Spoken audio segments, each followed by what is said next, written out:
Hello guys, in this video I'm going to show you how to add your contact information to the Pelipecky application. But first I just want to mention, don't forget to subscribe to my channel because at 10,000 subscribers I am going to show you my whole YouTube revenue statistics and growth strategy, how to make money online. Now let's jump into it. First of all, open the application on your phone. Tap on the profile button down below in the right side corner of the screen. Tap on contact info, which is the second button. You should add your name and surname, then add your email address. After that your country code, and then type in your phone number.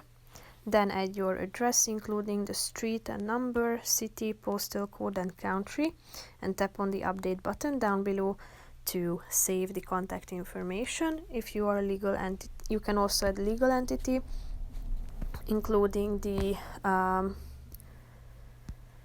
company name and the address of it too. The tax ID should be added, and click on the update button and it will appear at the contact info section. So that's pretty much it for this video guys. See you in the next one. Bye bye.